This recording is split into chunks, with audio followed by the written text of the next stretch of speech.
Alerte, alerte, super bactérie.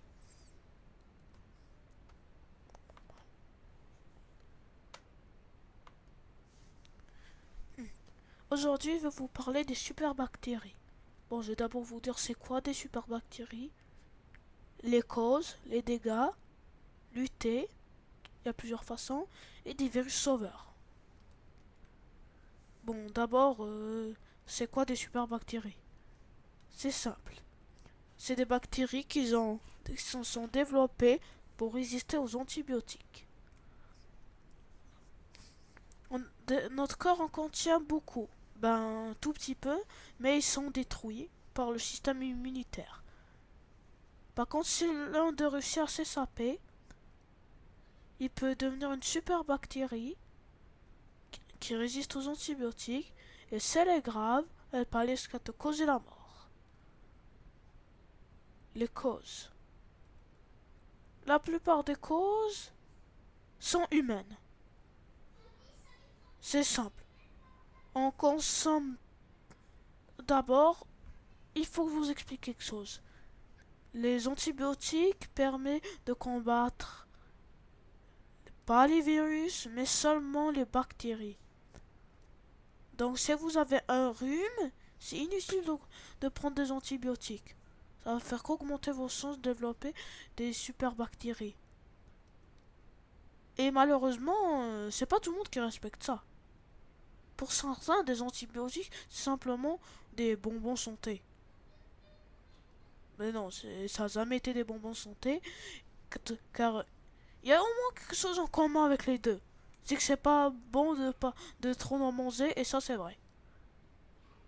Quand même, 23 000 morts chaque année par les antibiotiques. Selon l'OMS, si on ne fait rien, en 2050, les superbactéries vont tuer plus de personnes que le cancer. Vous imaginez? Bon là, mais même si tu prends pas d'antibiotiques, tu peux développer des superbactéries. Parce que bon, les agriculteurs, ils gardent peut-être un peu trop leurs animaux. Pour pas qu'ils tombent malades, par exemple. Et ils n'hésitent pas à leur donner beaucoup d'antibiotiques. Bon, bah à la fin, ça fait augmenter nos chances de maladie. Et seulement aux États-Unis, 80% des antibiotiques sont utilisés en agriculture. Alors, c'est simple. Les antibiotiques sont donnés aux animaux de ferme pour qu'ils restent en bonne santé et grandissent. Les antibiotiques protègent l'animal contre des infections, mais des formes mutantes de bactéries résistent aux antibiotiques et contaminent la viande. Et maintenant les humains aussi sont contaminés après, et les antibiotiques n'ont plus d'effet puisque bon la bactérie est déjà immunisée.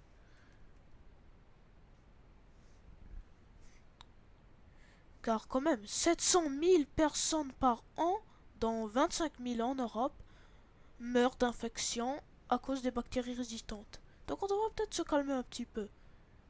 Il y a une autre façon, c'est de rien faire. Mais c'est rare. Car la plupart de ceux qui se développent dans notre corps, qui est déjà très rare, ils se font manger par le reste. Parce que je vous conseille avant on avait seulement une vingtaine. Maintenant on est rendu quand même à 700 000 par an quand même. On s'approche littéralement du cancer. Bon, alors les dégâts, il y en a beaucoup. Bon déjà, il faut pas rigoler. Il faut Parce que bon, il y en a quand même beaucoup. Et c'est peut être très mortel. Par contre, ça peut être chance que ça développe une épidémie. Voire une pandémie. Bon, pour les noobs qui savent pas la différence entre une épidémie et une pandémie, ben une épidémie c'est dans une seule région au pays, et pandémie c'est quand ça se répand dans plusieurs pays ou régions. Par exemple, dans certains pays, dans la France et le Canada, il y a une nouvelle méthode. C'est simple, tu dois cocher une liste, et c'est seulement après cette liste que tu as l'autorisation.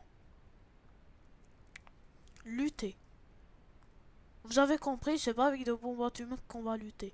Ben on peut, mais bon, notre but c'est de sauver les personnes. Alors déjà, il y a comme ce qu'on a vu tantôt, contrôler, donc donner des antibiotiques seulement quand c'est vraiment nécessaire, pas quand il y a un rhume. Baisser la dose d'antibiotiques donnée aux animaux, à la place de trop les gâter avec des antibiotiques.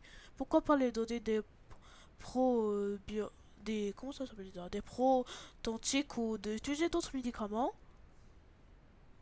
Si, comme ça va, les agriculteurs vont moins prendre d'antibiotiques et il y aura aussi moins de bactéries, super bactéries. Il y a une autre idée, un virus qui pourra nous sauver la vie. Oui, oui, il y a bien un virus qui peut te sauver la vie et qui mange des bactéries. Le bactériophage. Bon, si vous savez pas c'est quoi le bactériophage ou phage, c'est simplement un virus mangeur de bactéries innocent pour le corps humain qui a une tête, de l'ADN, un collier, une gaine, une plaque basale, des épines et des fibres caudales, pas des pattes. Alors, comme tous les virus, pour se reproduire, il doit injecter de l'ADN dans le noyau d'une cellule. Le noyau de cette cellule reproduit le gène et va répliquer l'ADN viral. Et ça va faire plein de beaux petits phases. Pour faire plus court, ils vont libérer de l'enzyme, ça va faire un trou et ils vont sortir. Donc peut-être que les bactériophages pourront nous sauver et être le seul moyen de lutter. Regardez-moi ça.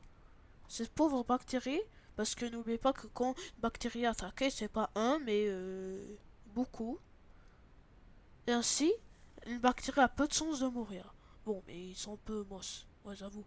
Imagine un insecte comme ça. Ça fait quand même peur.